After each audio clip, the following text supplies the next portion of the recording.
Well, if you look back at March, you're picking the fastest bear market in history. But as we know, that's 53 days ago. The market's already recovered half of that move back. And I think the market obviously always looks ahead. It recognized the economy was going to stop on a dime, which was amazing. And now it thinks that we're going to recover somewhat, maybe 50% back. But obviously we're not all the way back. It's been a challenging year. There's no question. So Chris, where do you stand at the moment in terms of the likely direction of equity markets from here? You mentioned that the economy has suffered significantly. At the same time, huge stimulus has been thrown at it. Where do you stand on the likely direction of equity markets from here? Oh, I have to agree. Tyler Mathisen earlier made the comments that, you don't fight the Fed. The amount of money thrown at this economy is amazing. But we also have never stopped the economy on a dime before. So I think it's going to be tough to restart. You've seen images of people wanting to get out on this 3-day weekend and get out and about. But I think we're still going to be resident to be in big crowds and going to sporting events. People will go on vacations and maybe camp. But it's going to be slow, and I think we're going to stumble. So, I think we're stuck in a trading range. I think there are a number of risks that appear on the horizon. I would be cautious. Doesn't mean that we have to go back to the March 23 lows. That's when the economy was stopped. But as Scott Gottlieb said earlier on your show, I think there's signs of improvement and opportunities, but we're going to see resurgences of this virus in the fall, and we're going to have to shut down certain cities or counties, maybe even states, to preserve the healthcare system. Mm-hmm. So have you switched the way you're positioned, at least inside equities? I know you have these sort of standard measures that you tend to stick to, but are you positioned more in defensive stocks, for instance, cyclicals? How does that look, and have you made moves?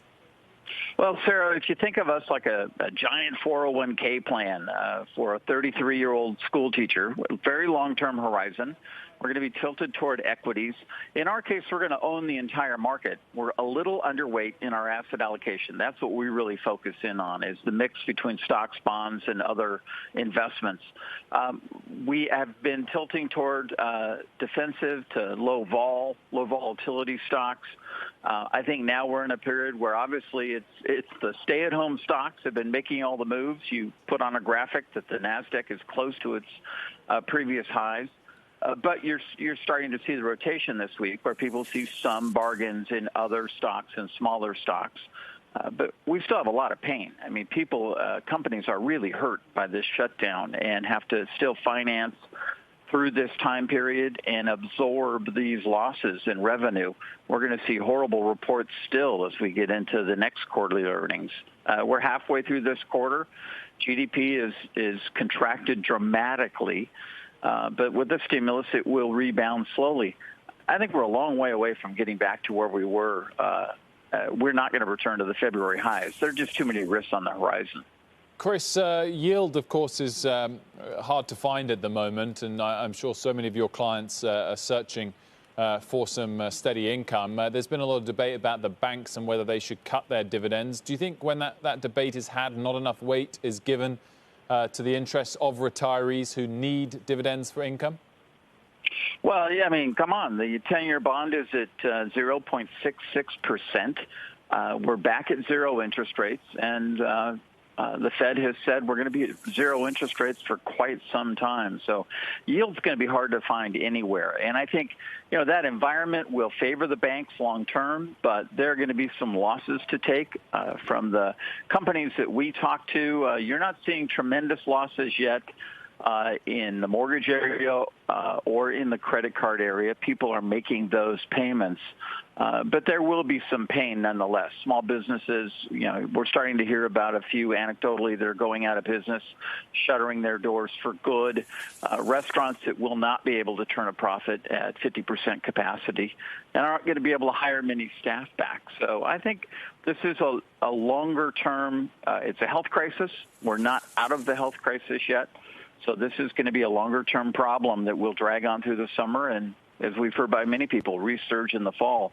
I think you're going to see cuts in dividends and in yields because we're going to be at zero interest rates well into 21. Just a question on the pain that is being felt at for state and local governments, and we know that's a hot topic in Congress right now as they debate whether to give more aid. You said that it's been painful for public pensions. I mean, do you worry about pension contributions as states try to figure out a way to preserve not cutting Medicaid, not raising taxes, not cutting schools, not being able to pay their police forces, and the list goes on and on? Well, I think we're going to see, and certainly in California, we've already seen our governor propose budget reductions, pay cuts to the employees like myself, cuts to some of the important programs. The states have been without really a big cut in income tax revenue and obviously no retail sales tax. So states that are dependent on that are going to have cuts. I would obviously encourage that on the pension payments, those are like mortgage payments. You know, they're paying off their debt over 30 years. You want to keep making those payments.